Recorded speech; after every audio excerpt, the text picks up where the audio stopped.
Hello दोस्तों, जय हिंद। कैसे हो आप सभी? आप सभी का टाल लर्निंग इंस्टीट्यूट PLI में स्वागत है। तो पिछली क्लासों में हमने देखा था संविधान सभा की समितियों के संबंध में। उसमें कितनी समितियां गठित हुई, किस हिसाब से उन्होंने काम किया, सब हमने देखा था। आज हम देखेंगे उन्हीं समितियों में आगे चलती हुई प्रारूप समिति के संबंध में। तो प्रारूप समिति, पहले संविधान सभा गठन कब हुआ? तो पहली बैठक 9 दिसंबर 1946 और फिर 11 दिसंबर 1946 को स्थायी अध्यक्ष डॉक्टर राजेंद्र प्रसाद बनाए गए थे। फिर 13 दिसंबर 1946 को जवाहरलाल नेहरू ने संविधान सभा में उद्देश्य प्रस्ताव पेश किया और 22 जनवरी 1947 को उद्देश्य प्रस्ताव को संविधान सभा ने मान लिया। इसके बाद आगे 15 अगस्त 1947 को देश आज़ाद हो गया। देश आज़ाद हमारा कब हुआ? 15 अगस्त 1947। इसके बाद चौथे दिन बाद 29 अगस्त 1947 का गठन हुआ इसका प्रारूप समिति। प्रारूप समिति का गठन कब हुआ? ये 29 अगस्त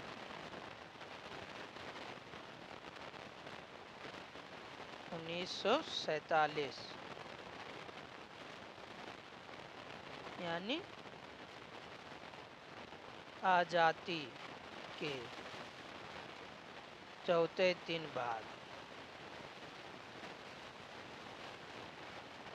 इसका गठन कब हुआ? प्रारूप समिति गठन पूछता है। प्रारूप समिति का गठन कब हुआ था?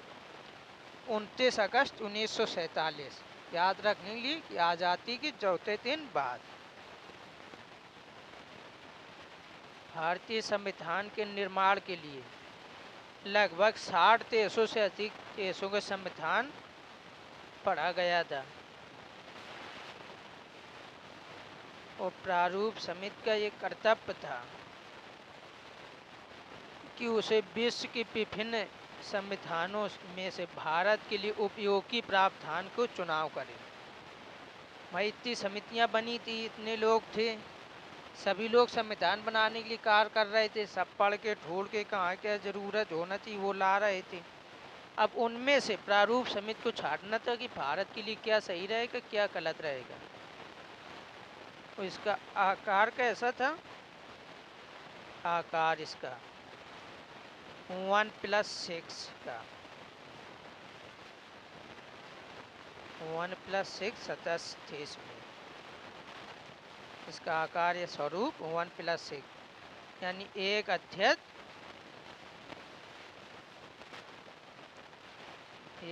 और 6 अन्य सदस्य इसमें शामिल थे।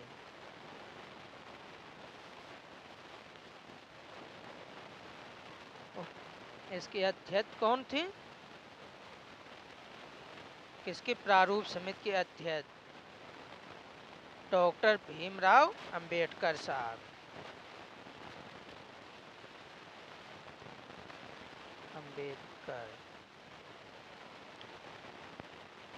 और 6 अन्य सदस्यों में थे। कौन कौन थे? अल्लाह कृष्णन स्वामी अय्यर,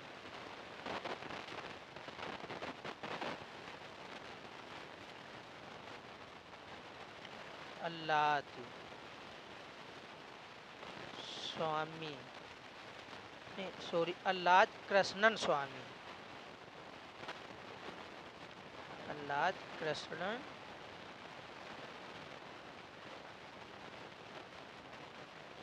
स्वामी अय्यर।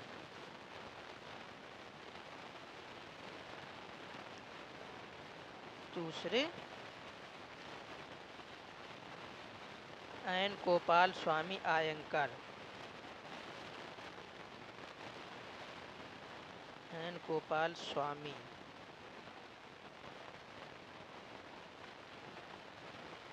आयंकर। एक हो गया, दो हो गया, तीसरा सदस्य कौन था इसका? के.एम. मुंशी।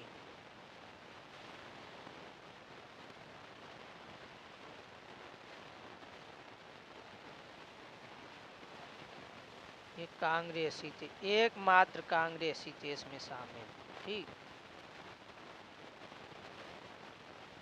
और चौथे मोहम्मद साइदुल्ला।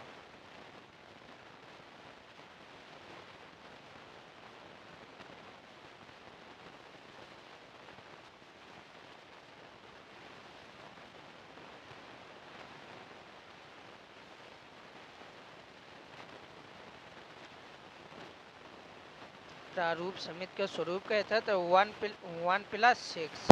एक अध्यक्ष, इसके अध्यक्ष कौन थे? टोटल कितने सदस्य हुए? टोटल 7 सदस्य थे इसमें। ठीक। एक अध्यक्ष कौन से? डॉक्टर भीमराव अंबेडकर जी। और 96 सदस्य अल्लाह कृष्णन स्वामी अय्यर, एन गोपाल स्वामी आयंकर, के.एम. मुंशी, मोहम्मद साइदुल्ला। और बाद में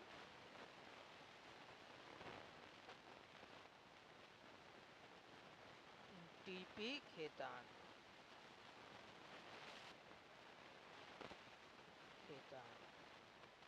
इन्होंने इस्तीफा दे दिया था। इन्होंने क्या किया? टी.पी. खेतान ने इस्तीफा दे दिया। तो इनकी जगह बाद में आएंगे। टी.पी. खेतान आए थे। इस्तीफा किसने दिया था? डी.टी. कृष्णमचारी। टी.टी. कृष्णमचारी पहले थे। कृष्णाचार्य को नहीं आए, इनको दोनों को आएंगे, अलग से लिखती हैं। 5वें नंबर के सदस्य कौन थे?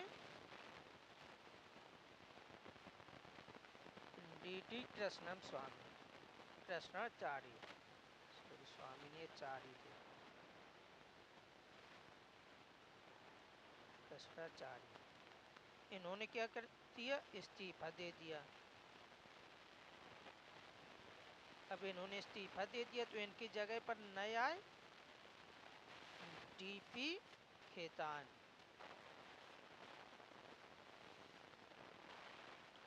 और छठवें एवं लास्ट सदस्य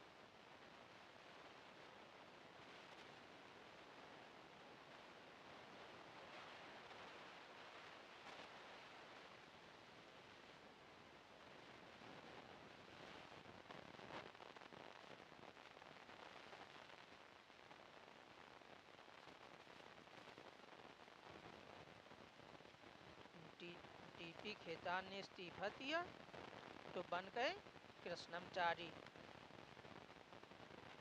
और बी.एल.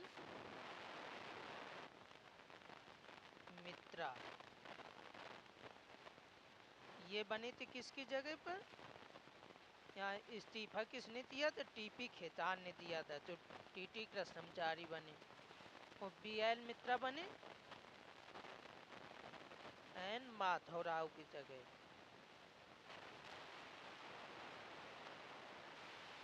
एन माधवराव।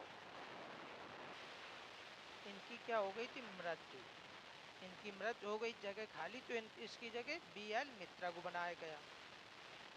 और टी.पी. खेतान थे, तो टी.पी. खेतान ने इस्तीफा दे दिया तो ये जगह खाली, तो कौन नया भरा गया? टी.टी. कृष्णमचारी। यानी लास्ट में कौन कौन रहे?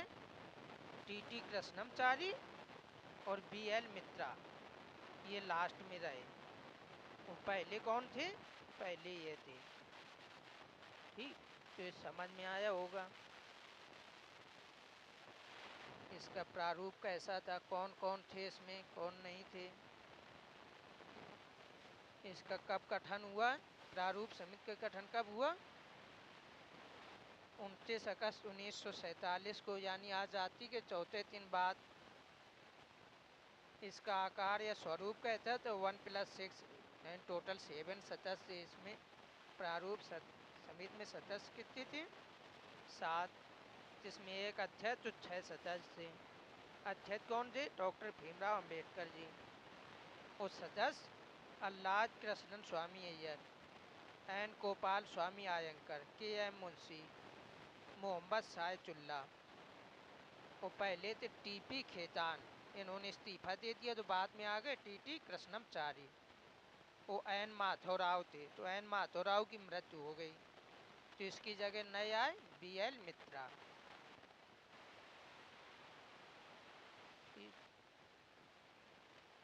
आगे देखें, यानी टोटल सदस्य 7 सदस्य थे, इसमें स्टार मार्क लिख। इन 7 में से केवल एक, वो भी कौन? KM मुंशी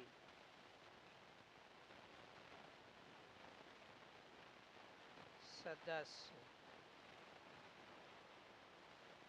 कांग्रेसी था।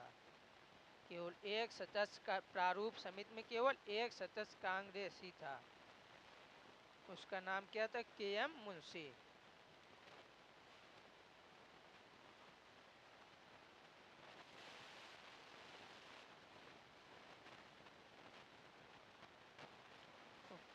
KM मुंशी बाद में आज़ादी के बाद ये सब पहले वन मंत्री भी बनाए गए थे। ठीक है, अब इससे जुड़े एक दो पॉइंट और देख लेते हैं। क्योंकि प्रारूप समिति एक महत्वपूर्ण समिति थी, क्योंकि इसी को पूरा निर्णय करना था, चाहे कोई मतलब तो ये ला रहे मटेरियल, इसमें कौन सा भारत के लिए उपयोगी कौन सा नहीं, इसका चयन करना था। इसलिए प्रारूप समिति के तो अध्यक्ष डॉक्टर भीमराव अंबेडकर,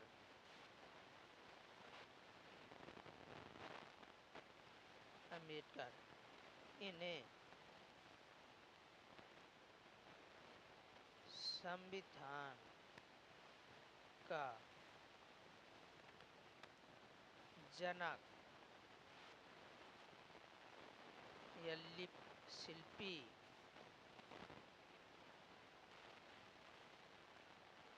या आधुनिक मनु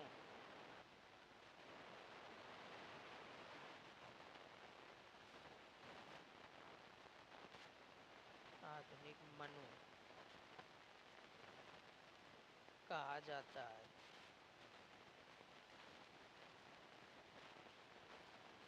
क्यों? क्योंकि मुख्य समिति थी तो पांडुलेखन समिति, प्रारूप समिति को ड्राफ्टिंग कमेटी भी बोलते हैं और पांडुलेखन समिति भी बोलते हैं। प्रारूप समिति को ड्राफ्टिंग कमेटी, जो सभी ने सुना, समिति को कमेटी बोलते, प्रारूप को ड्राफ्टिंग बोलते। ड्राफ्ट तैयार करना यानी प्रारूप तैयार करना, ये सभी को मालूम होगा। प्रारूप समिति को कभी कभी एक नाम तो उसे मिल जाता है, को ही पांडुलेखन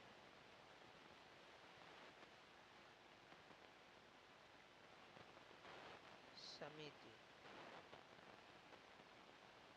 भी कहा जाता है। घबरान नहीं, कहीं पांडुलेखन समिति मिल जाए थी क्वेश्चन आया कि पांडुलेखन समिति के अध्यक्ष कौन थे, तो कौन होंगे? डॉक्टर भीमराव अंबेडकर। क्योंकि पांडुलेखन समिति कौन है? प्रारूप समिति का ही दूसरा नाम पांडुलेखन समिति है। और ये पांडुलेखन समिति का गठन कब हुआ था? तो 29 अगस्त 1947 को, यानी आज़ादी के चौथे दिन बाद। उस संविधान तब बनकर इसने ड्राफ्टिंग कमेटी बनाकर तैयार कर दिया, उसमें बहस हुई, बैठकें हुई, बाद में पास किया गया। पास हो कब? जब सबके हस्ताक्षर हो जाएंगे। तो संविधान में प्रथम हस्ताक्षर यानी साइन, सिग्नेचर, हस्ताक्षरकर्ता कौन थे? बलवंत राय मेहता।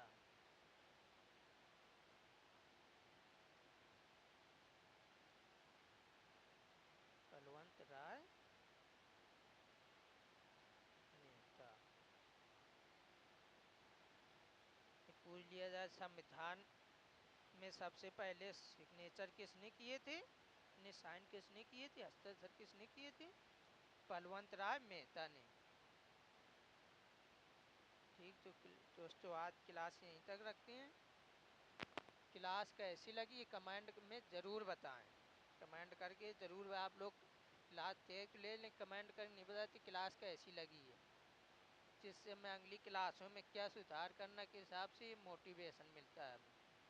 और क्लास अच्छी लगी हो तो लाइक करें और दोस्तों को ज़रूर शेयर कर दिया करें, जिससे उन्हें भी जानकारी मिल सके। तो आज की क्लास यहीं तक। जय हिंद, जय भारत।